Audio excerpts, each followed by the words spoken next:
Consumer अड्डा में आज हम बात कर रहे हैं इंश्योरेंस सेक्टर की, क्योंकि सरकार एक बिल लेकर आई है जो बड़े बदलाव करने जा रही है इंश्योरेंस सेक्टर पे।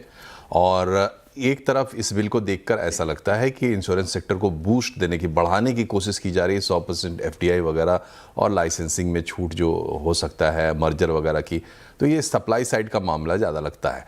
लेकिन दूसरी तरफ आप देखते हैं तो जो रेगुलेटर है उसको भी ज़्यादा पावर्स दिए जा रहे हैं। ये सेक्शन छोटा रहेगा, तो आप दोनों से निवेदन है कि जब आप छोटे रखें।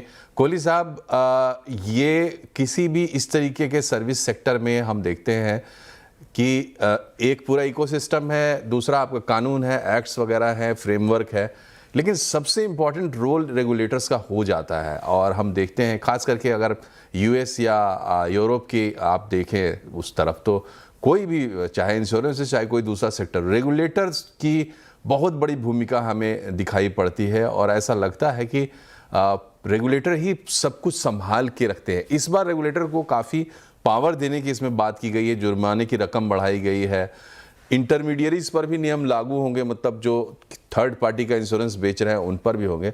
इससे कुछ उम्मीद जगती है?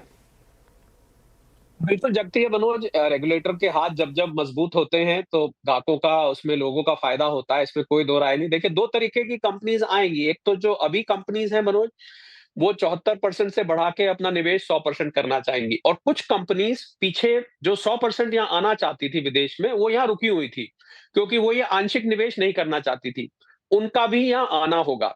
तो मुझे लग रहा है रेगुलेटर आगे एनफोर्समेंट कितना सख्ती से करता है, ये इस पर डिपेंड करेगा। दूसरा एक और बहुत अहम पॉइंट है मनोज, कि जो कंपनीज अभी 74% से बढ़ा के 100% करेंगी, यानी कि पूरा विदेशी उनका शेयर होल्डिंग हो जाएगी, तो ऐसे केस में क्या वो यहाँ पर जो टीम है, जो फेस होता है कंपनी का, जो लोग ग्राहकों से जाके मिलते हैं, एजेंट्स हैं और भी जो फील्ड ऑफिसर्स होते हैं, डेवलपमेंट ऑफिसर्स होते हैं, क्या वो टीम चेंज की जाएगी? ये एक बहुत बड़ा सवाल रहेगा, क्योंकि मिस सेलिंग का जो कॉन्सेप्ट आता है वो यहीं से उठता है। मैं ये नहीं कहता कि सबके सब एजेंट्स ऐसे होते हैं, कुछ-कुछ बहुत हम्म। अच्छे भी होते हैं, हम्म। परंतु क्या वो ठीक टीम है। बदलेगी या सेम टीम लाई जाएगी, ये एक हम्म। बहुत बड़ा सवाल उठ के आता है। तो आगे बहुत कुछ देखना है। ये जो हो रहा है ये बहुत अच्छा है, एक परिवर्तन है, बदलाव है, इसका हम स्वागत करते हैं। लेकिन आगे क्या होगा इस पर नजर रखना बहुत जरूरी है, हमारा भी और आप सभी का भी।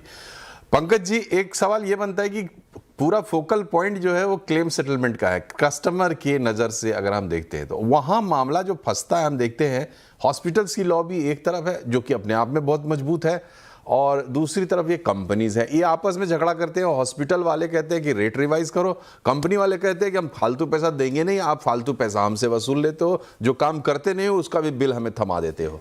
ये पूरा विवाद सुलझाने की दिशा में और इसको सेटल करने की दिशा में क्या कुछ करना चाहिए? बिल्कुल, देखिए बहुत इंपॉर्टेंट पॉइंट है, क्योंकि कई बार देखा जाता है कि हॉस्पिटल्स भी जानबूझकर, जब पता होता है कि इस पर व्यक्ति का, यानी कि पेशेंट का इंश्योरेंस कवर है, तो वो बिल्स बढ़ा देते हैं। तो अब डेफिनेटली इंश्योरेंस कंपनी यहाँ पर चैरिटी काम करने के लिए तो नहीं है। तो इस तरह के विवाद होते रहते हैं। तो जहां पर ये बात है कि जानबूझकर बिल इन्फ्लेट किए जा रहे हैं, वहां पर तो कुछ बात करके ही बात बनेगी। इसमें इंश्योरेंस रेगुलेटर इसके ऊपर कानून भी ला सकता है, लेकिन जहां पर इस तरह की बातें हैं कि इंश्योरेंस कंपनी जानबूझकर आपका बिल अटका देती थी या अटकाती हैं, शायद इस बिल के आने के बाद में, जिस तरह से रेगुलेटर्स के बाद पावर है, इस तरह की बात हो रही है, तो शायद आपके क्लेम सेटलमेंट जी का जी। टाइम जो है वो शॉर्ट होगा, और क्लेम अगर जेन्युइन है तो जरूर शायद पास होगा। इस पर रेगुलेटर का ध्यान रहेगा।